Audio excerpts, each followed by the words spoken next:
పూర్ణుడా, నిన్న నేడు నిరంతరము ఏకరీతిగా ఉన్న మా తండ్రి, ఈ ఉదయకాల సమయంలో మరి ఇట్టి రీతిగా అయ్యా మీరు ప్రేమించి మీ రక్తమిచ్చి సంపాదించుకున్న మీ సంఘం అంతటితో కలిసి ప్రభా నిన్ను ఆరాధించే భాగ్యాన్ని మీరు మాకు ఇచ్చారు ప్రభా. మీరు మాకు ఇచ్చిన అయా ఈ సంఘం అనే కుటుంబాన్ని బట్టి మీకు వందనాలు స్తోత్రాలు తండ్రి ప్రభా.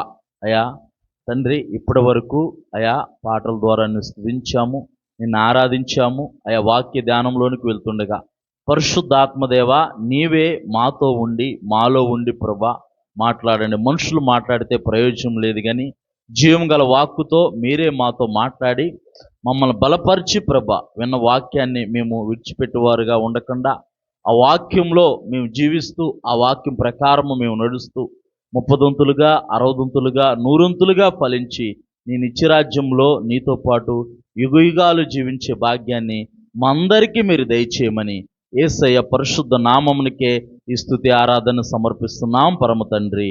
Amen, amen, amen. అందరూ కూడా దయచేసి కూర్చోండి. మనం గడిచిన వారం ఏం మాట్లాడుకున్నాం చెప్పండి. గడిచిన వారం మైకు అక్క దగ్గర పెట్టే మైక్ ఆన్ చేసి గడిచిన వారం మనం ఏం మాట్లాడుకున్నాం? పరిశుద్ధాత్మ బాప్టిజం గురించి. దేవుని నామానికి మహిమ కలుగును గాక.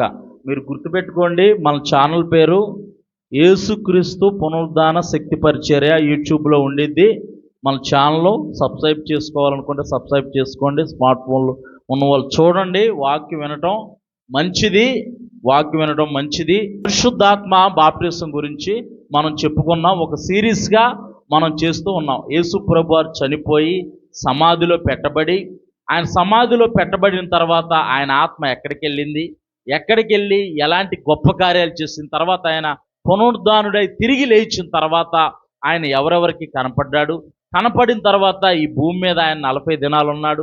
40 దినాలు కూడా ఆయన అనేక గొప్ప కార్యాలు వారు ఎదురు చేసి వారి విశ్వాసాన్ని, తన శిష్యుల విశ్వాసాన్ని బలపరిచి వారిని ఆస్వాదించి ఒలీవల కొండ మీద నుంచి ఆయన పరలోకానికి ఆరోహణమయ్యాడు. యేసు ప్రభు వారు పరలోకానికి ఆరోహణమైపోయి అక్కడ తండ్రి కుడిపార్శ్వమున 10 రోజులు కూర్చున్న తర్వాత 10వ రోజున ఈ 10 రోజులు కూడా యేసు ప్రభు వారి ద్వారా విన్న వాగ్దానం కొరకు, తండ్రి ఇచ్చిన వాగ్దానం కొరకు శిష్యులందరూ కూడా మేడగదిలో కనిపెడుతూ ఉండగా పెంతుకోస్తు దినాన, దేవుని నామానికి మహిమ కలుగును గాక. పెంతుకోస్తు అనంటే 50వ రోజు అని అర్థం. పెంతుకోస్తు అనంటే 7 వారాల పండగ అని అర్థం. 7 వారాలు అనమాట. 7 వారాలు అంటే 49 డేస్ వచ్చింది. 49 అనమాట. మనం లేఖనాల్లో మనం చూద్దాం. పెంతుకోస్తు అంటే వారాల పండగ అనమాట. వారాల పండగ అని అర్థము. ప్రథమ ఫలముల పండగ అనే అర్థం కూడా మనం గడిచిన దినాల్లో మనం చదువుకుందాం. అసలు ఈ పరిశుద్ధాత్ముడు ఎందుకు భూమి మీదకి రావాల్సి వచ్చిందో మనం ధ్యానం చేద్దాం. గడిచిన వారంలో పరిశుద్ధాత్ముడు వస్తే ఏం జరిగిందో మనం చూసాం. అది కూడా మనం ధ్యానం చేసుకుందాం.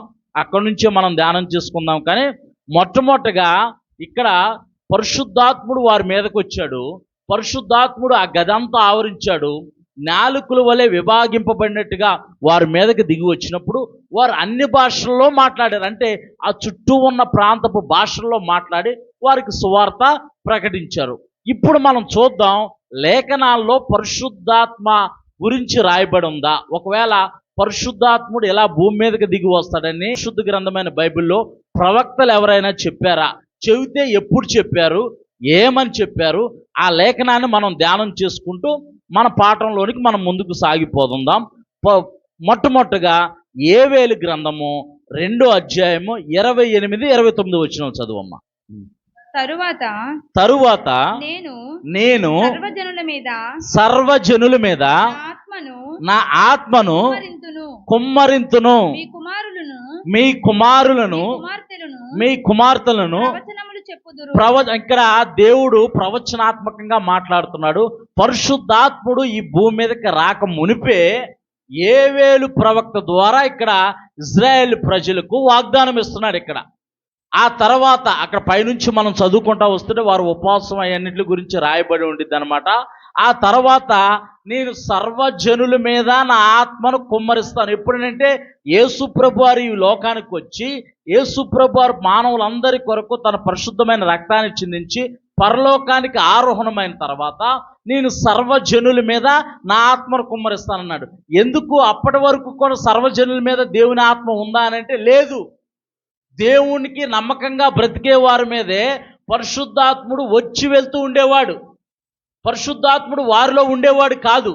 దావీదుని మనం తీసుకున్నా, ఈ బెసలేని తీసుకున్నా, మోషేని తీసుకున్నా, ప్రవక్తలు తీసుకున్నా సరే పరిశుద్ధాత్ముడు అవసరానికి అనుగుణంగా వచ్చి కార్యం చేసి ముగించిన తర్వాత వెళ్ళిపోయేవాడు.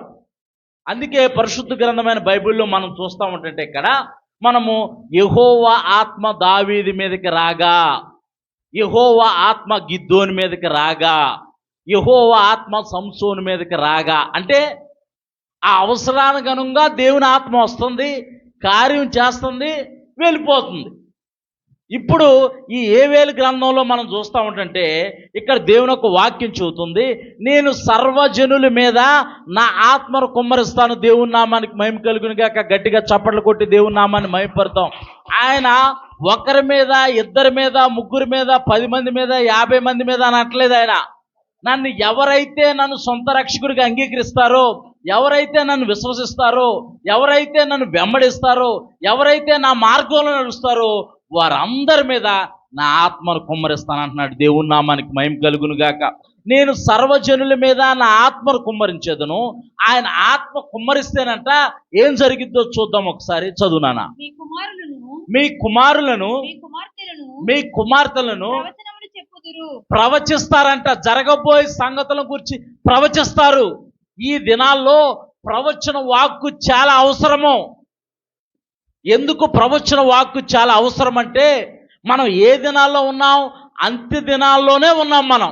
ఒకసారి ప్రకటన గ్రంథం చదువునానా. ప్రకటన గ్రంథము 1వ అధ్యాయము 1వ వచనం కాని చదువు, మనకి చాలా స్పష్టంగా అర్థమైంది. యేసుక్రీస్తు మీరు రాసుకోవట్లా, మీరు రాసుకోవాలి. నేను చెప్పాను, నేను పోయిన వారం కూడా ఒక నోట్స్ పెట్టుకొని పెన్ను తెచ్చుకొని రాసుకోవాలి. మాస్టారు పాఠం చెబుతున్నప్పుడు, లెసన్ చెబుతున్నప్పుడు రాసుకుంటేనే ఆ డౌట్లు క్లియర్ అవుతాయి. మాస్టర్ పాఠం చెప్పేసి అర్థమైందని అంటే అర్థమైంది సార్ అని తలకాయ ఎలా ఊపి తర్వాత ఇంటికి వెళ్ళిన తర్వాత ఏమీ అర్థం కాలేదు అన్నట్టు చూస్తే మనకు ప్రయోజనం లేదు, మార్కులు రావు. డైలీ టెస్ట్ అని పెట్టేవాళ్ళు. మేము చదువుకునే టైంలో డైలీ టెస్ట్ అని పెట్టేవాళ్ళు. డైలీ టెస్ట్ అంటే అంతకు ముందు రోజు చెప్పిన పాఠంలో టెస్ట్ ఉండేదన్నమాట. ఆ డైలీ టెస్ట్లో తెచ్చుకున్న మార్కులు బట్టి వాడు ఎలా చదువుతున్నాడో అర్థమయ్యేదన్నమాట. మనం ఎందుకనంటే వాక్యం ధ్యానం చేస్తున్నాం. బెరియా సంఘం వారంట పౌలు ప్రకటిస్తూ ఉంటుంటే అసలు ఈ లేఖనం అవునా కాదా అని చెప్పేసి వాళ్ళు పరిశోధిస్తూ చూశారంట. రాసుకోవాలి. మీరు యవ్వన పిల్లలు మీరు నోట్స్ పేపర్ తెచ్చుకొని బుక్ పెట్టుకోవాలి. ఏం చదువుతున్నారు, అక్కడ టైటిల్స్ ఉంటే ఆ టైటిల్స్ ఏం మాట్లాడతారని మీరు రాసుకోవాలన్నమాట. మీరు ఇప్పుడు రాసుకొని నేర్చుకున్నారనుకో, రానున్న దినాల్లో మిమ్మల్ని దేవుడు తన ప్రవచన వాక్కుతో నింపి అనేకులు ఎదుట బహుబలంగా వాడుకుంటాడు. దేవుని నామానికి మహిమ కలుగును గాక. ఎవరికైతే రాసుకునే అలవాటు ఉండిద్దో వాడు ప్రయోజకుడు అవుతాడు. ఎవరికైతే చదివే అలవాటు ఉండిద్దో వాడు ప్రయోజకుడు అవుతాడు. రాసుకోవాలి. మనం వచ్చామా వెళ్ళిపోయామా అని అంటే పని అవుతాం. వచ్చామా ఉన్నామా వెళ్ళిపోయామా విన్నామా అని ముక్కుబడిగా దేవుని సన్నిధిలోకి రాకూడదు కూడా. నువ్వు బుక్ పెట్టుకోవాలి సపరేట్గా. నేను మళ్ళీ చెబుతున్నాను, యవ్వన పిల్లలు మీరు పిల్లలు ఉన్నారు, మీరు రోజు దేవుడితో గడపండి. ఒక నోట్స్ పెట్టుకోండి, దేవుడితో గడపండి, దేవుడి సన్నిధిలో ప్రార్థన చేయండి. దేవుడు మీకు దర్శనాలు ఇస్తాడు, కళ్ళు ఇస్తాడు. అవన్నీ డేటేస్ రాసుకోండి. మీరు అవన్నీ డేటేస్ రాసుకోండి, గుర్తుపెట్టుకోవాలి. డేటేస్ రాసుకుంటే రానున్న రోజుల్లో మీరు ప్రార్థన చేస్తూ ఉండాలి. రాసుకొని, నాకు ఈ దర్శనాలు ఇచ్చావు ప్రభా. మన పరిశుద్ధ గ్రంథమైన బైబిల్లో చూస్తే కనుక యేసేపుకి దేవుడు దర్శనం ఇచ్చాడు, కళ్ళనిచ్చాడు. వాళ్ళ నాన్న పన, వాళ్ళ అమ్మ పన, వాళ్ళ అన్నదమ్ముల పనులన్నీ కూడా ఆయన పన ముందు సాష్టాంగపడ్డాయంట. గుర్తుపెట్టుకున్నాడు. మా కుటుంబీకులు సూర్యచంద్ర నక్షత్రంలో మొత్తం అన్నీ కూడా నా ముందు సాష్టాంగపడ్డాయని అన్నాడు. అని అంటే వాళ్ళ అన్నలు అవమానించి కొట్టి గోతులో పడవేసి అమ్మివేశారు. వీళ్ళు అవమానించి కొట్టి గోతులో పడేస్తే కలిచ్చింది ఎవరో? దేవుడు. నెరవేర్చేది ఎవడు? దేవుడే నెరవేరుస్తాడు. వీళ్ళు అవమానించినంత మాత్రాన కళ జరగకుండా ఉండిద్దా? దేవుని చిత్తానుసారంగా జరిగింది. అసలు మనం ఊహిస్తే కనుక ఆ దేవుని చిత్తానుసారం. కనీసం యేసేపు కూడా అనుకుని ఉంటాడు, అదేంటది దేవుడు నాకు కళ ఇచ్చాడు, పనులన్నీ సాష్టాంగపడ్డాయి, నేను ఇజ్రాయేల్ దేశానికి రాజును అవుతానేమో అని అనుకొని ఉంటాడేమో మనం ఆలోచిస్తే. కానీ దేవుడు ఏం చేశాడు? అన్య దేశమైన ఐగుప్తుకు ప్రధానమంత్రిని చేశాడు. దేవుని నామానికి మహిమ కలుగును గాక. అందుకే దేవునితో సహవాసం అంటే ఏదో హల్లెలూయా స్తుతి మహిమ యేసు రక్తమే జయం, వందనాలు ప్రభువా రక్షించావు, ఆహారం ఇచ్చావు, మా అమ్మ ఈరోజు బిర్యానీ చేసింది, దమ్ బిర్యానీ చేసింది, థమ్సప్ ఇచ్చావు, అన్నీ ఇచ్చావు నాయన, వందనాలు ప్రభువా అని చెప్పేసి మంచిగా నిద్రపోతాను, ఏ దెయ్యం ఏది మీద పడకుండా కొద్దిగా కాపుదలు దయచేయి ప్రభువా అని చీపురి కట్టో లేకపోతే బైబిల్ తల కిందో చీపురి కట్ట కాళ్ళ దగ్గర పెట్టుకొని పడుకునే భక్తి మనం చేయకూడదు. రాత్రిపూట పడుకునే ముందు దేవుని సన్నిధిలో ప్రార్థన చేసుకొని దర్శనాలు ఇవ్వు ప్రభువా, కళ్ళివ్వు, నీ ప్రణాళిక, నీ ఉద్దేశము, నీ చిత్తము నా పట్ల ఏదై ఉందో నాకు రుజువుపరచు ప్రభు అని దేవుని అడగాలి. అలాంటి భక్తి చేయాలి, దేవుని అడగాలి. దేవుని యొక్క సేవకు రాకముందు దేవుని యొక్క పిలుపు అందుకొని నడుస్తున్న ఆ విశ్వాస జీవితంలో, ఆ విశ్వాసంలో ఎదుగుతున్న దినాల్లో ఒక కళ మాటి మాటికి నన్ను వెంబడేస్తూ ఉండేది. అసలు నాకు భయం వేసేది ఆ కళ వచ్చినప్పుడల్లా. ఆ కళలో ఏంటంటే నాకు రెక్కలు లేకపోయినా నేను ఒక ప్రాంతం నుంచి ఒక ప్రాంతంకి ఎగిరిపోతూ ఉండేవాడిని. నాకు అర్థమయ్యేది కాదు. నాకు ఆ కళ వచ్చినప్పుడల్లా భయం వేసేది. ఏంటి, నేను ఒక ప్రాంతం, మనుషులు అలాగే ఉండేవాళ్ళు, నేను ఎగిరిపోతూ ఉండేవాడిని, గాల్లో ఇలా ఎగురుతూ ఉండేవాడిని. నాకు చాలా భయం వేసేది. చాలాసార్లు వచ్చింది ఆ కళ. ఇప్పుడు రావట్లేదు ఇంకా, ఎందుకంటే ఎగురుతున్నాను కాబట్టి. దేవుని నామానికి మహిమ కలుగును గాక. చాలాసార్లు వచ్చింది ఆ కళ. తర్వాత ఒకరోజు ఇలాగే మా ఆత్మీయ దైవజనుడు నేతల అనిల్ కుమార్ గారు ఆరాధన నడిపిస్తూ ఆయన ఆరాధన నడిపిస్తున్నప్పుడు ఇలాగ అందరూ మోకరించి ఆరాధనలో పాల్గొన్న సమయంలో నేను కూడా అలాగే మోకాలు వేసి ప్రార్థన చేస్తూ ఉండంటే ఆయన నా దగ్గరకు వచ్చి తల మీద చేపెట్టి, దేవుడు నిన్ను అనేక ప్రాంతాలకు తీసుకెళ్తున్నాడు, దేవుడు నీకు ఇచ్చిన దర్శనాలని కళల్ని నెరవేర్చబోతున్నాడు అని చెప్పాడు. దేవుని నామానికి మహిమ కలుగును గాక. 2017లో దైవజనులు ఆ యొక్క ప్రవచన వాక్కును రిలీజ్ చేశారు. దేవుని నామానికి మహిమ కలుగును గాక. అంటే దేవుడు మనకిచ్చిన దర్శనాలు, దేవుడు మనకిచ్చిన కళలో నిరర్థకం కాదు. దేవుని నామానికి మహిమ కలుగును గాక. నువ్వు ఒక ప్రాంతం నుంచి ఒక ప్రాంతానికి ఎగురుతున్నావు, నిన్ను ఒక ప్రాంతం నుంచి ఒక ప్రాంతానికి దేవుడు తీసుకెళ్ళబోతానంటే అనేక ప్రాంతాలు దేవుడు నన్ను తీసుకెళ్ళాడు. దేవుని నామానికి మహిమ కలుగును గాక.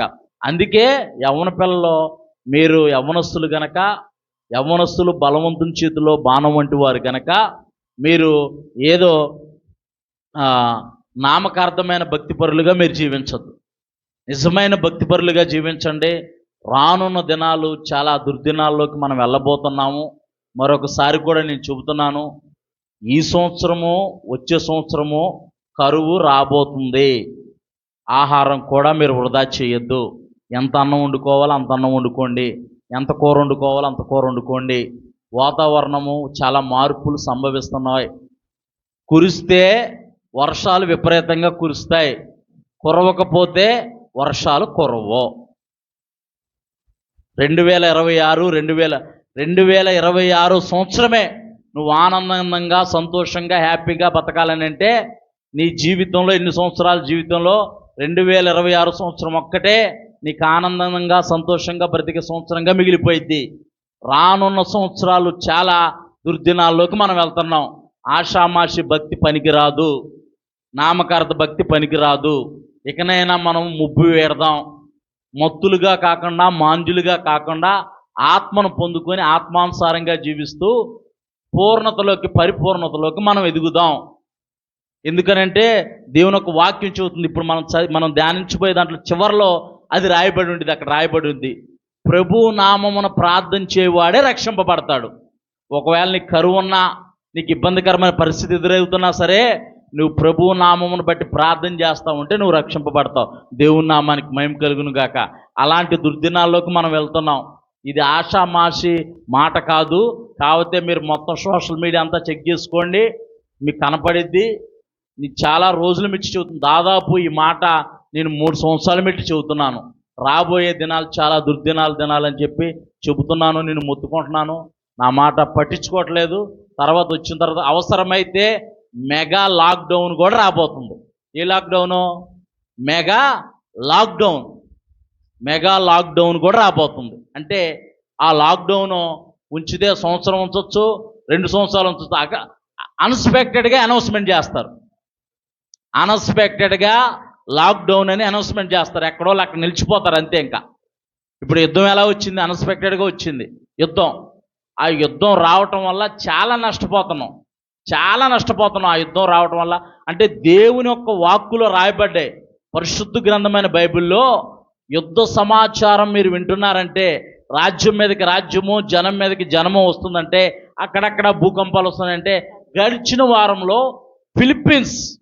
ఫిలిప్పీన్స్ ప్రాంతంలో విపరీతమైన భూకంపము, సునామీ హెచ్చరికలు కూడా జరిగాయి.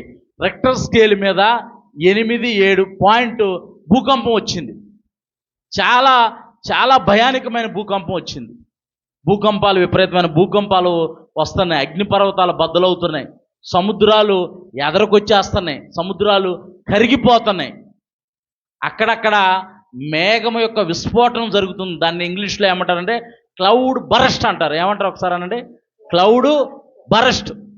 మనం ఒక బుడగ తీసుకొని, బెలూన్లో బాగా నీళ్లు నింపి గట్టిగా ముడేసి దాన్ని పగలగొడితే ఎలా పగిలిద్ది? అది టప్పును పగిలిద్ది అనమాట. క్లౌడ్ బరస్ట్ అంటే మన ఇప్పుడు తణుకు ప్రాంతం మీద ఒక మేఘం ఏర్పడింది. మన తణుకు ప్రాంతంలోనే కురిసిద్ది వర్షం. మళ్ళీ రాజమండ్రిలో కురవదు, విజయవాడలో కురవదు వర్షం. విపరీతమైన వర్షం, కుంభపోత వర్షంగా పడిపోయింది. మొత్తం రోడ్లన్నీ మునిగిపోతాయి. మళ్ళీ విజయవాడలో ఉండదు, రాజమండ్రిలో ఉండదు వర్షం. అది క్లౌడ్ బరస్ట్ అంటారు. ఈశాన్య దేశాల్లో అలాగే జరుగుతుంది. ఉన్నపాలంగా వర్షం వచ్చేస్తుంది, ఉన్నపాలంగా కొండ చర్యలు విరిగిపోతున్నాయి, ఉన్నపాలంగా కింద ఉన్న గ్రామాలు తుడిచిపెట్టుకొని వెళ్ళిపోతున్నాయి. మనము చాలా దుర్దినాల్లో ఉన్నాం. అందుకే దేవుని యొక్క ఆత్మ మనకు అవసరము, దేవుని ప్రవచన వాక్కు మనకు అవసరము. మన పిల్లలను కూడా మనం శ్రద్ధ భయభక్తులతో మనం పెంచుకుందాము. వాళ్ళని ఐఏఎస్ ఆఫీసరో, డాక్టరో, కలెక్టరో చేసేదానికన్నా ముందు దేవుని యందు భయభక్తుల్లో మనం పెంచామనుకో, దేవుడే వారి భవిష్యత్తుని నిర్ణయిస్తాడు. దేవుని నామానికి మహిమ కలుగును గాక. దేవుడు యేసేపుకి కలిచ్చాడు. యేసేపు ఐఏఎస్ ఆఫీసర్ అయ్యాడా? అంతకంటే గొప్ప పదవి. ప్రధానమంత్రి అయ్యాడు. అవమానాలు పడ్డాడు, జైల్లో వేయబడ్డాడు, సంఖ్యల్లో అతన్ని బంధించాయి, ఇనుము అతన్ని బాధించిందని పరిశుద్ధ గ్రంథమైన బైబిల్లో రాయబడి ఉంది. సమయం వచ్చింది, ప్రధానమంత్రి అయ్యాడు. దేవుని నామానికి మహిమ కలుగును గాక. మనం దేవుని యందు మొట్టమొదటిగా మన పిల్లలను మనం భయభక్తుల్లో మనం పెంచాలి. అది చాలా ప్రాముఖ్యమైన విషయము. దేవుని నామానికి మహిమ కలుగును. ఇది చదువునానా, మీ కుమారులను మీ కుమార్తెలను ప్రవచనములు చెప్పుదురు. ఎవరంటే మీ ముసలివారు కలల కందురు, మీ యవ్వనులు దర్శనములు చూతురు. ఆ దినములలో నేను పనివారి మీదను పనికత్తుల మీదను అంటే భాషా భేదం ఏది లేదు. మీ కుమారులను మీ కుమార్తెలను ప్రవచనము చెప్పుదురు. మీ ముసలివారు మీ యవనులు దర్శనములు చూతురు. ఆ దినములలో నేను పనివారి మీదను పనికత్తెల మీదను నా ఆత్మను కుమ్మరింతును. ఆయన పనివారి మీదను పనికత్తుల మీదను అంటే భాషా భేదం లేదు, జాతి భేదం లేదు, చిన్న పెద్ద అని లేదు. ఆయన సర్వజనుల మీద తన ఆత్మను కుమ్మరిస్తాడంట. దేవుని నామానికి మహిమ కలుగును గాక. అందుకే పరిశుద్ధ గ్రంథమైన బైబిల్ చెబుతుంది, ఆత్మ లేనివాడు నా వాడు కాడు అంటుంది. దేవుని నామానికి మహిమ కలుగును గాక. చూద్దాం ఈ ప్రవచనం ఎప్పుడు నెరవేర్చబడింది చూద్దాం. ఇప్పుడు అపోస్తుల కార్యానికి వచ్చేద్దాం మనం. ఇప్పుడు అపోస్తుల కార్యంలో 2వ అధ్యాయము 16 చదువమ్మా. అపోస్తుల కార్యములు 2వ అధ్యాయము 16వ వచనం నుంచి 18 వరకు మనం చదువుకుందాం. ఇక్కడ పరిశుద్ధాత్మ వారి మీదకి వచ్చింది. మేడగదిలో కూర్చున్న 120 మంది మీదకి పరిశుద్ధాత్మ వచ్చింది. పరిశుద్ధాత్మతో వారు నింపబడి అన్య భాషలు మాట్లాడుతున్నారు. అక్కడికి పెంతుకోస్తు పండగకు వచ్చిన జన సమూహం అక్కడ కనపడుతున్నారనమాట.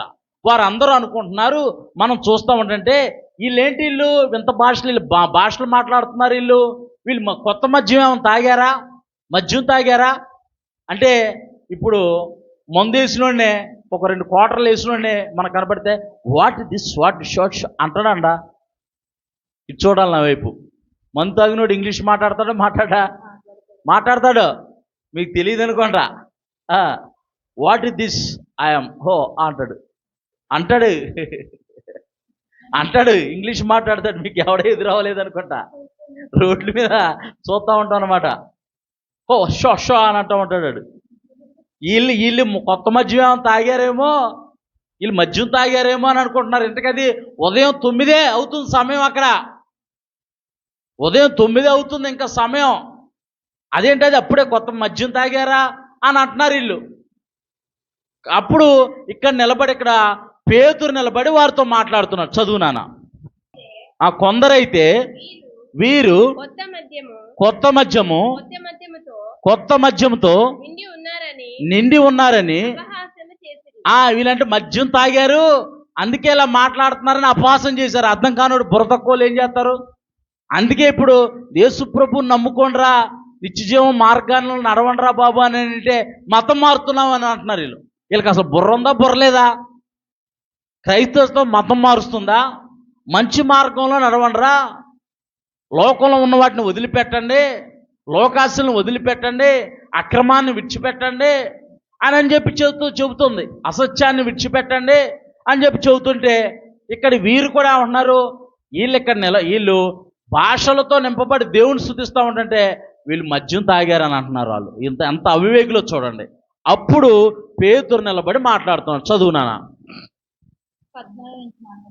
14. అయితే పేతురు కూడా లేచి నిలిచి బిగ్గరగా అంటే అక్కడ ఆ పెంతుకోస్తు పండగకు వచ్చిన జన సమూహంతో అంటున్నాడు అక్కడ,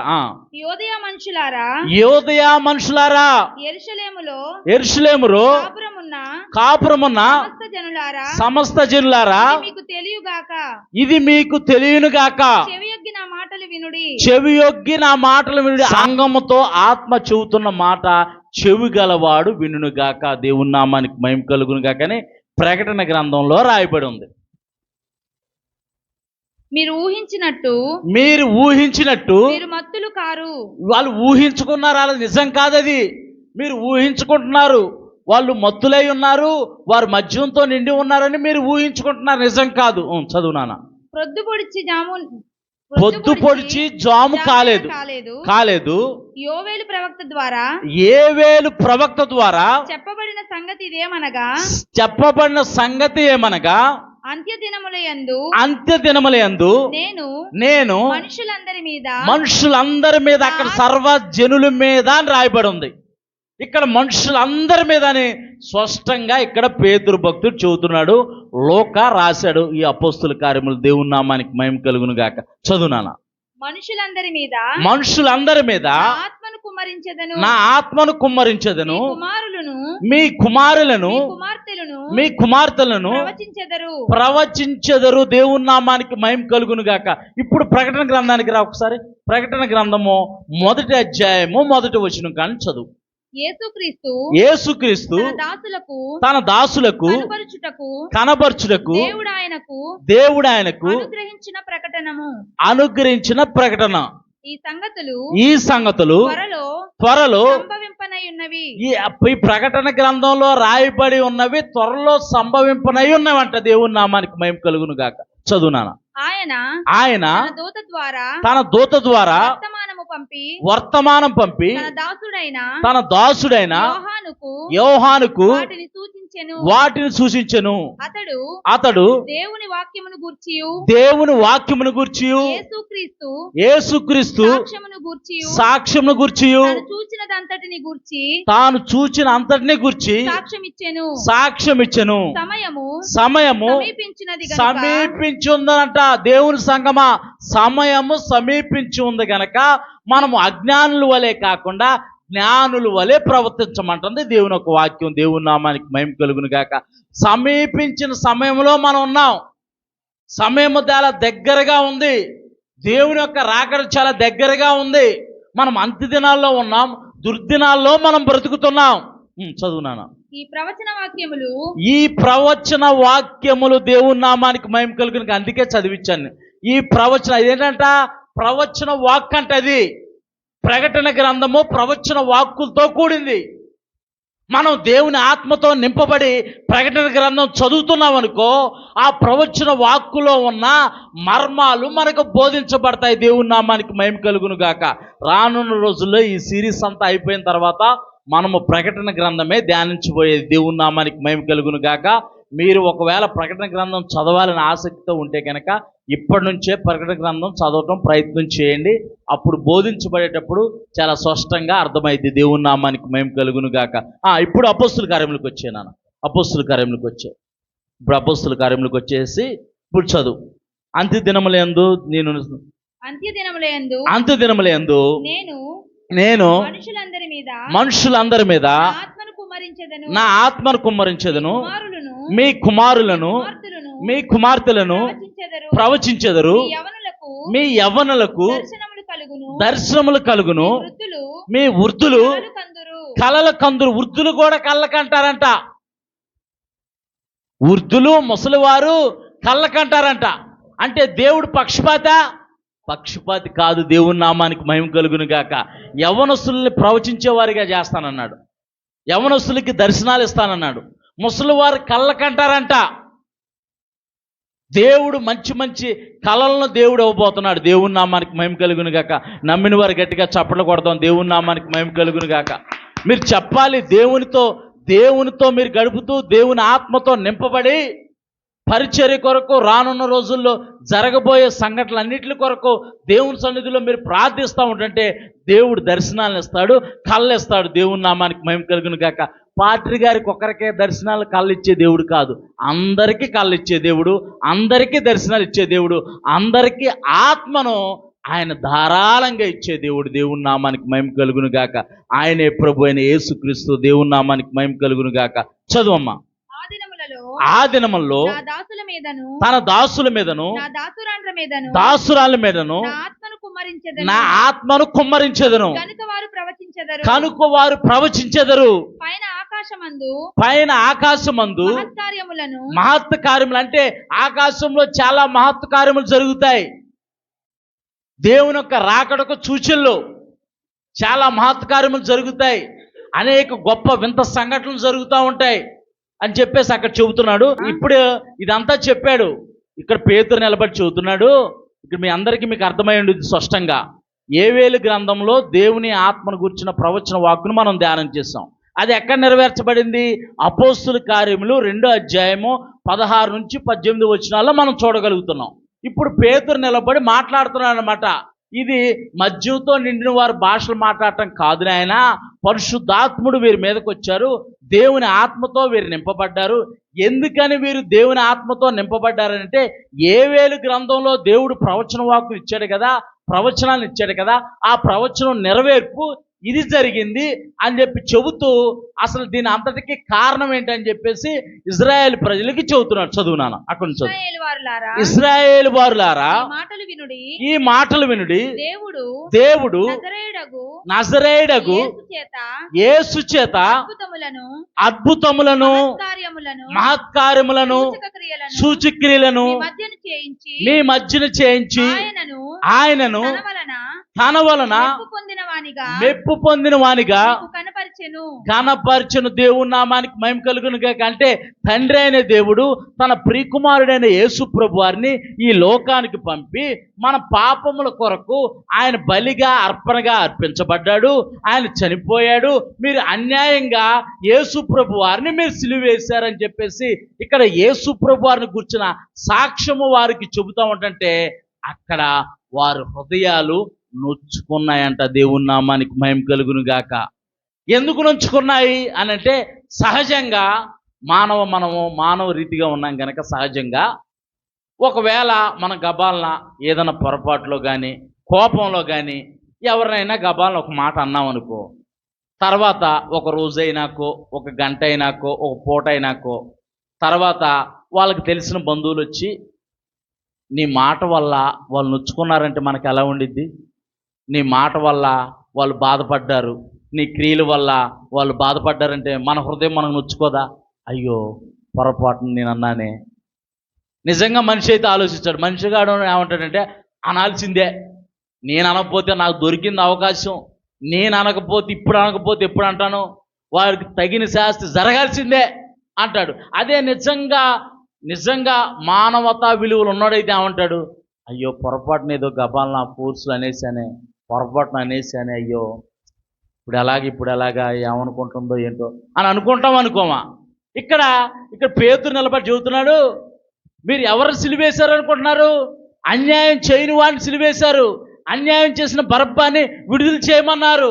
ఓ ఇశ్రాయేలు ప్రజలారా, మీరు యేసుప్రభు వారు సిలువేసి కొరడాలతో కొట్టించి సమాధిలో పెడితే దేవుడు తన పునరుద్ధాన శక్తితో ఆయన్ని తిరిగి లేపాడు.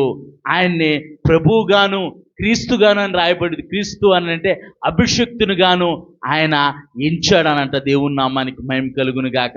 ఆయన చెబుతూ ఉంటుంటే యేసు ప్రభు వారు ఎన్ని అద్భుత కార్యాలు చేశాడు, మీ ముందు నిలబడి ఎన్ని మహత్య కార్యాలు చేశాడు. చనిపోయిన వారిని లేపాడు, కుంటివారిని బాగు చేశాడు, కుష్ఠరోగులు శుద్ధులుగా చేశాడు, అనేక మంది జీవితాలు ఆయన కడితే మీరు ఒక న్యాయంగా ఉన్న వ్యక్తిని అన్యాయస్తుడిగా చేసి సిలువ వేశారని అంటే వారి హృదయాలు నొచ్చుకున్నాయంట. దేవుని నామానికి మహిమ కలుగును గాక. అక్కడి నుంచి చదువు నాన్న, 36 కాడ నుంచి చదువు. 36 కాడ నుంచి చదువు. మీరు సిలువ వేసిన ఈ యేసునే దేవుడు ప్రభువుగాను క్రీస్తుగాను నియమించెను. ఇది ఇశ్రాయేలు వంశమంతయు రూఢిగా తెలుసుకొనవలెనని చెప్పాను.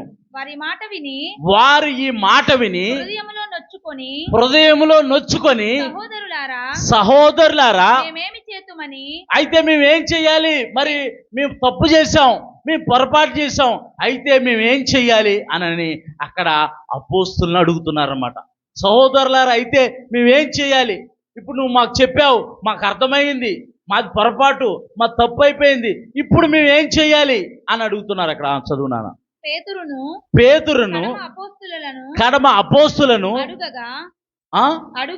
అడుగగా పేతురు మీరు మారు మనసు పొంది పాప క్షమాపణ నిమిత్తము ప్రతివాడు యేసుక్రీస్తు నామమున బాప్తిసం పొందుడి. అప్పుడు మీరు పరిశుద్ధాత్మను వరము పొందుదురు. దేవుని నామానికి మహిమ కలుగును గాక. అంటే పరిశుద్ధాత్మ అనే వరము మీరు కూడా పొందుకోవాలంటే యేసుక్రీస్తుని సొంత రక్షకుడిగా అంగీకరించాలి. ఆయన రక్తంలో మీ పాపములు కడుక్కోవాలి. దేవుని నామానికి మహిమ కలుగును గాక. కంటిన్యూ చేయనా, కంటిన్యూ చేయి. ఈ వాగ్దానము మీకును మీ పిల్లలకును దూరస్తులందరికీ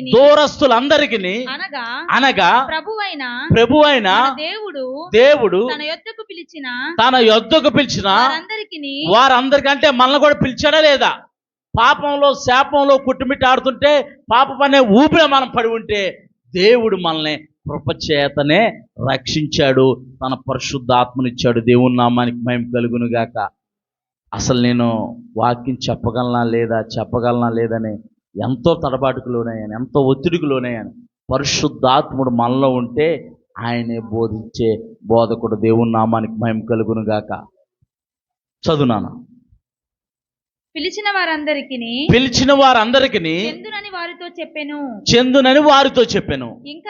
ఇంకను అనేక విధములైన మాటలతో సాక్ష్యమిచ్చి మీరు మూర్ఖులకు ఈ తరము వారికి వేరే, అంటే ఈ తరం ఎలా ఉంది? మూర్ఖులైన వక్రజనం అంటుంది పరిశుద్ధ గ్రంథమైన బైబిల్. మూర్ఖులైన వక్రజనము సర్ప సంతానం అంటుంది. అంటే ఎలా ఉన్నారంటే లోకం చూస్తూ ఉంటుంటే, సోషల్ మీడియా చూస్తూ ఉంటుంటే అసలు ఎన్ని దారుణమైన హత్యలంటే ఎలా ఉందంటే లోకం ఎలా ఉందంటే అసలు నిజంగా మనం లోకంలో ఉన్నామా నరకంలో ఉన్నామా అన్నట్టు ఉంది నాకైతే మాత్రం. మీకు ఎలా ఉందో తెలియదు కానీ సోషల్ మీడియా చూస్తుంటే దారుణమైన అక్రమ సంబంధాలు, దారుణమైన హత్యలు, దారుణమైన అక్రమం విస్తరించడం వల్ల అనేకుల్లో ప్రేమ చల్లారిపోవును, మానవ విలువలు కోల్పోతున్నారు. చాలా దారుణంగా ఉందండి లోకం. అసలు చాలా దారుణం. అసలు మనిషిని ఎలా చంపేస్తున్నారని అంటే, మొన్న ఒక సోషల్ మీడియాలో ఒక న్యూస్ చూశానమాట. ఒక తల్లి తన భర్త తన అల్లుడు కలిసి ఈ కూతురుని చంపేశారు. కన్న కూతురిని ఎవరు చంపారంటే, కన్న తల్లిదండ్రులు, కట్టుకున్న భర్త, ముగ్గురు కలిసి చంపారు. ఎందుకంటే పరువు పోతుందనే ఒకే ఒక కారణం, ఆమె అక్రమ సంబంధం పెట్టుకోవటం వల్ల ఒక కారణం. అసలు ఎంత దారుణం అని అంటే, అసలు నిజంగా ఎలా ఉందంటే లోకం అంత చాలా దారుణంగా ఉంది లోకం. ఏదో చీమని దోమని మన ఒంటి మీద దోమ వాళ్తే మనం ఇలా పటామని కొట్టుకుంటాం కదా, అలా చంపేస్తాను మనుషుల్ని. ప్రాణం తీయటం సులువైపోయింది, కానీ జీవితాలను బాగు చేసి ప్రాణం పెట్టిన యేసయ్య ద్వారానే మళ్ళీ జీవితాలు కట్టబడతాయి. దేవుని నామానికి మహిమ కలుగును గాక. ఒకరి జీవితం కట్టబడాలంటే, ఒకరి జీవితం నిలబడాలని అంటే అది ప్రభు అయిన యేసుక్రీస్తు ద్వారానే సాధ్యం. దేవుని నామానికి మహిమ కలుగును గాక. అది గ్రహించట్లా లోకం. ప్రాణం తీసేస్తుంది, నిర్దాక్ష్యంగా చంపేస్తుంది. ఎంత విచిత్రం అంటే, వాళ్ళు చంపేసి హార్ట్ అటాక్ వచ్చి చచ్చిపోయిందని చెప్పి మొత్తం పూడ్చిపెట్టి దాన సంస్కారాలు అన్నీ మొత్తం చేశారు.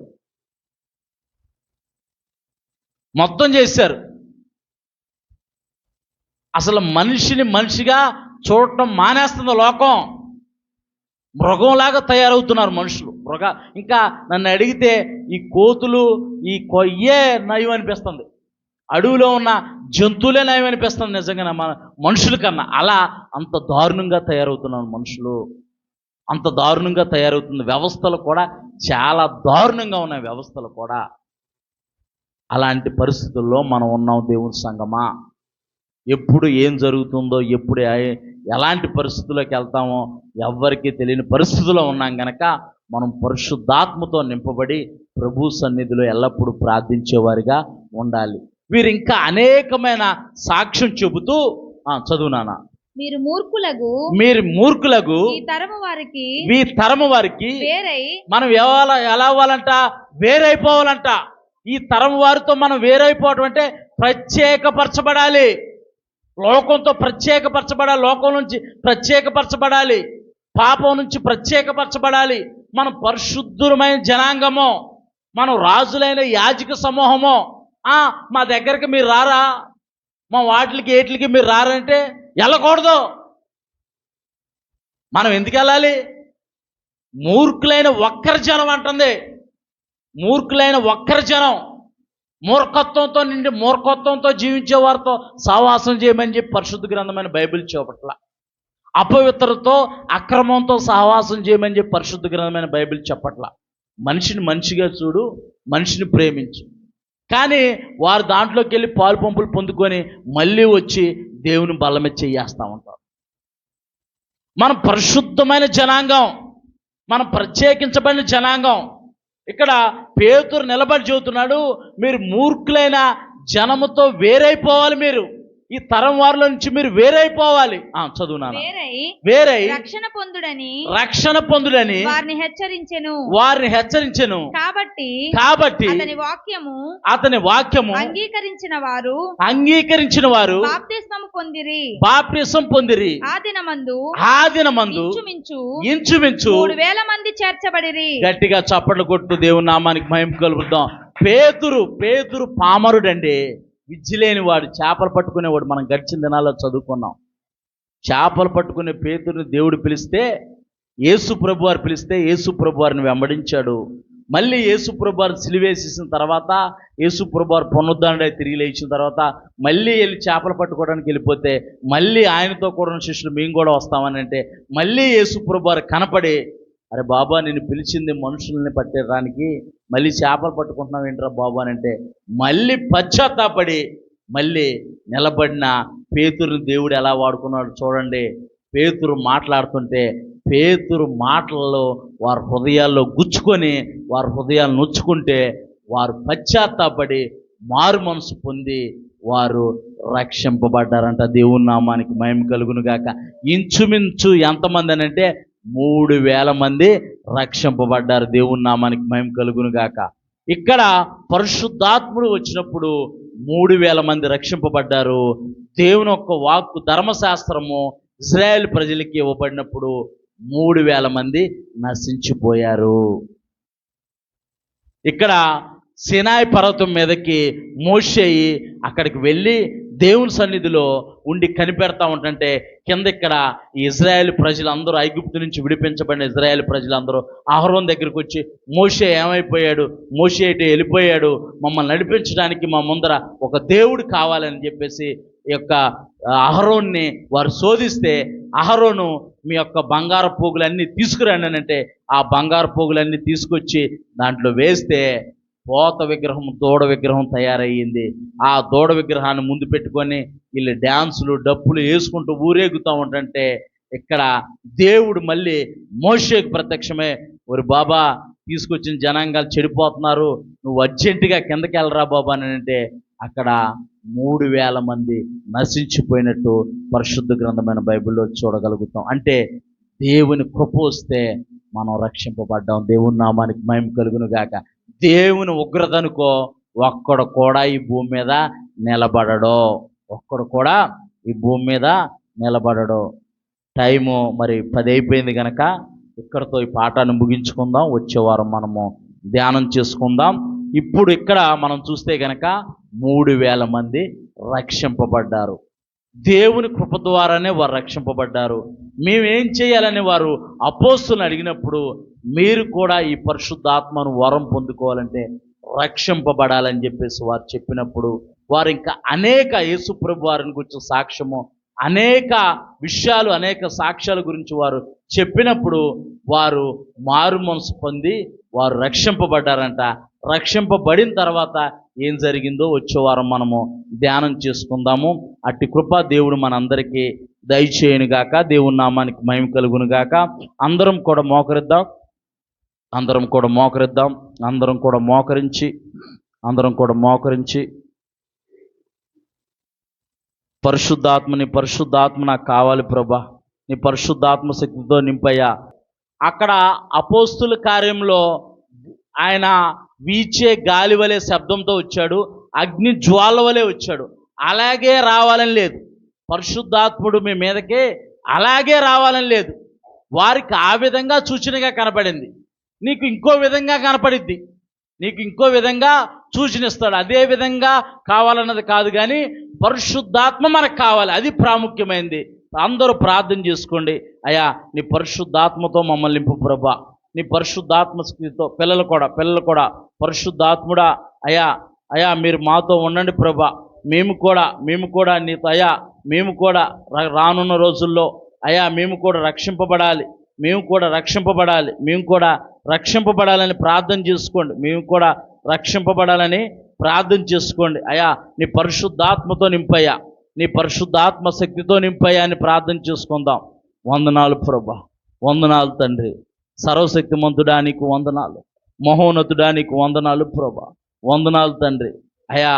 అయ్యా పేతురు నిలబడి మాట్లాడుతున్నప్పుడు ప్రభా, అయ్యా అక్కడున్న ఇజ్రాయెల్ యొక్క యూదా జనాంగం యొక్క హృదయాలు నొచ్చుకున్నాయి ప్రభా. వారు అపోస్తులను అడుగుతున్నారు, సహోదరులారా మేము ఏం చేయాలని అంటే, మీరు పరిశుద్ధాత్మను వరం పొందుకోవాలంటే యేసు ప్రభు వారిని సొంత రక్షకుడిగా అంగీకరించాలి. మనం యేసు ప్రభు వారి రక్తంలో కడగబడి ఉన్నాము. ఇంకా కడగబడిన వారు ఎవరైనా ఉంటే కనుక యేసు ప్రభు వారి రక్తంలో కడగబడండి, పరిశుద్ధాత్మ వరం పొందండి. పరిశుద్ధాత్ముడు మీలో ఉంటాడు, మీతో ఉండి మిమ్మల్ని నడిపిస్తాడు. ఆయన ఆదరణకర్తగా ఉంటాడు, ఆయన స్నేహితుడిగా ఉంటాడు, ఆయన పోషకుడిగా ఉంటాడు, ఆయన సంరక్షకుడిగా ఉండి మిమ్మల్ని నడిపిస్తాడు. అందరం కూడా అలాగే సిద్ధపడుతూ ఉండగా